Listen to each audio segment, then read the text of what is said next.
రెండు వీఐపీ నియోజకవర్గాల మధ్య ఓ సాధారణ సెగ్మెంట్ ఉంటే అభివృద్ధి ఆటోమేటిక్గా జరిగిపోతుందా? సిద్దిపేట జిల్లా దుబ్బాకకు అనుకున్న స్థాయిలో నిధులు వస్తున్నాయా? కొడుకే బినామీ కాంట్రాక్టర్ అవతారం ఎత్తి నాసిరకం పనులు చేస్తున్నారన్న ఆరోపణలకు సోలిపేట రామలింగారెడ్డి సమాధానం ఏంటి? మల్లన్న సాగర్ నిర్వాసితులు ఎమ్మెల్యే గురించి ఏమంటున్నారు? భూముల విషయంలో ఒక్క గ్రామం పూర్తిగా అడ్డం తిరగడానికి కారణం ఏంటి? మిర్దొడ్డి, దుబ్బాక, తోగుట, చేగుంట, దౌల్తాబాద్ మండలాల్లో విస్తరించి ఉంది దుబ్బాక అసెంబ్లీ నియోజకవర్గం. 2009 పునర్విభజనలో ఏర్పడ్డ ఈ సెగ్మెంట్లో 2 లక్షల మంది ఓటర్లున్నారు. మొదటి ఎన్నికల్లో కాంగ్రెస్ అభ్యర్థి చెరుకు ముత్యంరెడ్డి గెలిచారు. 2014లో టీఆర్ఎస్ నుంచి విజయం సాధించారు సోలిపేట రామలింగారెడ్డి. రాజకీయాల్లోకి రాకముందు మావోయిస్టు ఉద్యమంలోనూ జర్నలిస్టుగానూ పనిచేశారాయన. ప్రస్తుతం అంచనాల కమిటీ చైర్మన్ గా కూడా ఉన్నారు.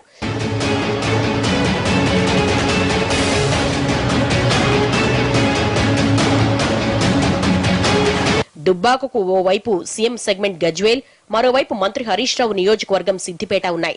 పైగా కేసీఆర్ కు దుబ్బాకతో ప్రత్యేక అనుబంధం ఉంది. 3 ఏళ్ల పాటు ఇక్కడి హైస్కూల్లో చదువుకున్నారాయన. ఈ స్కూల్ భవనం పాతబడిపోవడంతో కొత్త బిల్డింగ్ కోసం ప్రత్యేకంగా 10 కోట్ల రూపాయలు కేటాయించారు సీఎం. గడిచిన 3 ఏళ్లలో 500 కోట్ల అభివృద్ధి నిధులు వచ్చాయంటున్నారు ఎమ్మెల్యే. ఒక 500 crores పైనే ఫండ్స్ వచ్చినాయి. సీఎం గారు ఇక్కడ రివ్యూ సమావేశం కావచ్చు, కొత్తగా కొన్ని డబుల్ రోడ్లు కావచ్చు, సీఎం మనకు డబుల్ బెడ్రూమ్లు కావచ్చు, మిషన్ భగీరథ కావచ్చు. మేము దాదాపు 90% దాకా ఖర్చు అయినాయి.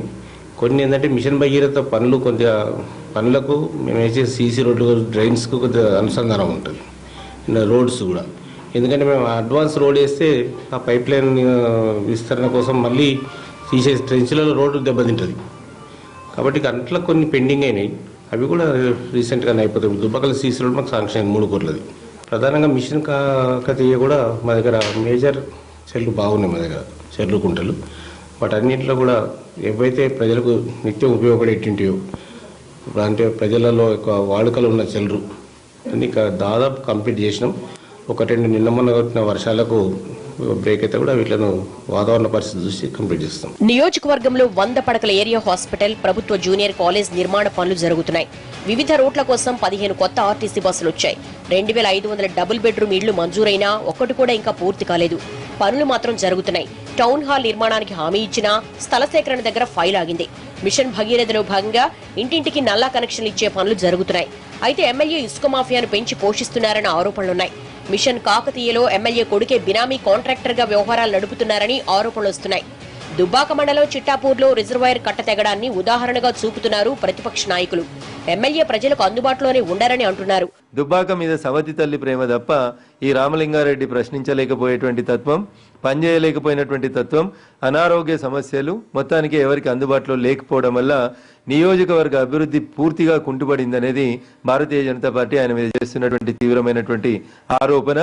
ప్రజలు కూడా అదే చూస్తా ఉన్నారు. సరే, సిద్దిపేటకు పోతే ఎట్లా అభివృద్ధి జరుగుతుంది, గజ్వేల్ పోతే ఎట్లా జరుగుతుంది, సిరిసిల్లలో ఎట్లా జరిగింది, ఇవన్నీ మనం ఏం పాపం చేసుకున్నాం, ఈడ కూడా టీఆర్ఎస్ ఎమ్మెల్యేనే ఉన్నాడు కదా, ఎందుకు ఈ దుస్థితి, మన ఎమ్మెల్యే ఎందుకు పనిచేస్తలేడు అని చెప్పి ప్రజలు ప్రశ్నించేటువంటి పరిస్థితి వచ్చింది. సోలిపేట మాత్రం తన గురించి మాట్లాడే నాయకుల ముందు వాళ్ళేంటో తెలుసుకోమంటున్నారు. తీవ్ర స్థాయిలో ఆరోపణలతో కౌంటర్ అటాక్ చేస్తున్నారు. ఎవరైనా చట్టబద్ధంగా కాంట్రాక్టు పనులు చేయించడంలో తప్పులేదని, నాసిరకపు నిర్మాణాలు జరుగుతున్నాయన్నది సరికాదన్నారు. చెరువు కాలువ పోయే వాటర్ పోయే కాలువ దానికి ఆనుకొని వరి నాటేసారు. హార్వెస్టింగ్ మిషన్ లైట్ టచ్ చేసి ఒక వైపు గోడ పడిపోయింది. దాని అంతకంటే నాణ్యతగా నిర్మాణం చేపట్టారు. నిన్న మొన్ననే అక్కడికి క్వాలిటీ కంట్రోల్ కూడా వచ్చి వర్క్ క్వాలిటీగా ఉందని చెప్పారు. వాళ్ళు సర్టిఫికేట్ చేశారు. మీరు ఆ డిపార్ట్మెంట్ చేసుకోవచ్చు, ఐజీఏ, ఎన్టీవీ జర్నలిస్ట్గా చేసుకోవచ్చు, పర్సనల్ కూడా మీరు ఎంక్వైరీ చేసుకోవచ్చు. దాని మీద విమర్శ చేయడం అనేది కరెక్ట్ కాదు. వాస్తవంగా ఈ రాష్ట్రంలో, ఉమ్మడి రాష్ట్రం, ఈ రాష్ట్రంలో 100 కోట్ల రూపాయల వ్యాపారాలు చేసిన వాళ్ళు చాలామంది ఉన్నారు. మేము ఒక నక్సలైట్ మూవ్మెంట్ నుంచి రాజకీయాలకు వచ్చిన వ్యక్తిని. అక్కడ కనీసం సూపర్వైజింగ్ చేసినందుకే అట్లా ఆరోపణ చేయడం, అందరినీ ఒకటే కాటన కట్టడం అనేది ఆ విమర్శకుల విజ్ఞతకు వదిలిస్తున్నాను. టాక్ ఆఫ్ ద తెలంగాణగా మారిన మల్లన్న సాగర్ ప్రాజెక్ట్ ఈ నియోజకవర్గంలోనే ఉంది. ఏడాది క్రితం ప్రాజెక్ట్ ను వ్యతిరేకిస్తున్న ఆందోళనకారుల మీద పోలీసుల లాఠీ చార్జి వివాదాస్పదమైంది. తర్వాత భూములిచ్చేందుకు ముంపు గ్రామాల ప్రజలను చాలా వరకు ప్రభుత్వం ఒప్పించగలిగింది. అయితే తొగుట మండలం వేముల ఘట్టం మాత్రం అడ్డం తిరిగింది. 3 చెరువులు ఉన్న ఈ ఊళ్ళో ఏడాదికి 2 పంటలు పండుతాయని, అలాంటి భూములు ఎలా వదులుకుంటామని ప్రశ్నిస్తున్నారు గ్రామస్తులు. గవర్నమెంట్ ప్రకటించిన 6 లక్షల ప్యాకేజ్ తమకు అంగీకారం కాదంటున్నారు. ఈ రైతులను స్వయంగా కేసీఆర్ ఫామ్ హౌస్ కు పిలిపించుకుని మాట్లాడినా ఫలితం లేదు.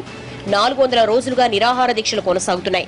సీఎం గొర్రెలు, ట్రాక్టర్లు ఇస్తామంటున్నారని అసలు భూమే పోయాక వాటిని ఏం చేసుకుంటామన్నది గ్రామస్తుల ప్రశ్న.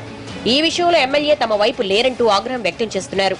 భూములు ఇవ్వడానికి అంగీకరించిన వాళ్ళు కూడా స్వచ్ఛందంగా ఇవ్వలేదని, బలవంతంగా ఒప్పించారని అంటున్నారు కొందరు గ్రామస్తులు. ఇప్పటి వరకు కూడా మా ఎమ్మెల్యే దగ్గర బ్రోకర్లు ఇప్పటికి కూడా ఉండి మాకు రేటు వేసకుండా కూడా వాళ్ళే అడ్డుకుంటున్నారు. వాళ్ళు కూడా ఇదే పని చేస్తున్నారు, కమిషన్లో పని చేస్తారు. రైతులను సంప్రదించే పని లేదు. స్వచ్ఛందంగా ఇచ్చింది ఏ ఊళ్ళో కూడా లేదు మేడం. ప్రతి విలేజ్లో కూడా ఇప్పటికీ ఏడుస్తున్నారు అందరు.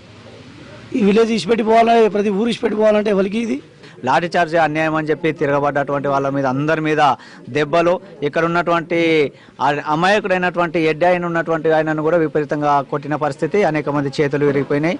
దానికి వ్యతిరేకంగా మేము నిరసన కార్యక్రమాలు చేస్తే లాఠీ చార్జ్ చేసి దెబ్బలు కొట్టి తిరిగి ఈ గ్రామానికి సంబంధించినటువంటి వాళ్ళతో పాటు సిపిఎం పార్టీ నాయకులైనటువంటి మా మీద, ముగ్గురు మీద కూడా 9 రకాల సెక్షన్ల కింద 306 అటెంప్ట్ మర్డర్ కింద కేసులు బుక్ చేసి జైలుకు పంపినటువంటి దుస్థితి రాష్ట్రంలో, ఈ ప్రాంతంలో నెలకొన్నది. రాజకీయంగా చూస్తే నియోజకవర్గంలో పట్టున్న కాంగ్రెస్ నేత చెరుకు ముత్యంరెడ్డికి ఆరోగ్య సమస్యల కారణంగా ఆయన కుమారుడు శ్రీనివాసరెడ్డి బాధ్యతలు చూస్తున్నారు. మిషన్ కాకతీయ పేరుతో డబ్బులు దండుకుంటున్నారని ఆరోపిస్తున్నాయి విపక్షాలు. మిర్దొడ్డి రోడ్డు విస్తరణ పనులు వివాదాస్పదమయ్యాయి. తమకు పెన్షన్ ఇప్పించడంలో ఎమ్మెల్యే విఫలమయ్యారంటున్నారు చేనేత కార్మికులు. ఏదన్నా పింఛన్ సహకారం లాగా ఇస్తామని అన్నారు. ఇంక ఇదివరకు ఆ నిధులు రాలేవు, మాకు ఇయ్యలేరు. అందరు వచ్చుడు, ఫోటోలు తీసుకుపోవుడు, వీడియోలకు ఇచ్చుడు, టీవీకి ఇచ్చుడు, కానీ మాకైతే ఇదివరకు ఇంత సహకారం అయింది లేదు. మరి మాకు వచ్చినాయి ఇత్తనం అని అంటారు, కానీ అవి వచ్చేటి ఎప్పుడో, మాకు అందేటిది ఎప్పుడో. మేమైతే చేస్తా పోతున్నాం పనికి, ఇదే చేనేత పని. ఇప్పటికే 100 కోట్ల రూపాయల అభివృద్ధి పనులు జరుగుతుండగా వచ్చే 2 ఏళ్లలో స్పీడ్ పెంచుతామంటున్నారు ఎమ్మెల్యే. కాంగ్రెస్ నేత చెరుకు ముత్యంరెడ్డి యాక్టివ్గా లేకపోవడంతో వచ్చే ఎన్నికల్లో తనకు ధీటైన ప్రత్యర్థి లేరు అన్నది సోలిపేట ధీమా. అది ఎంతవరకు వర్కౌట్ అవుతుందో చూడాలి.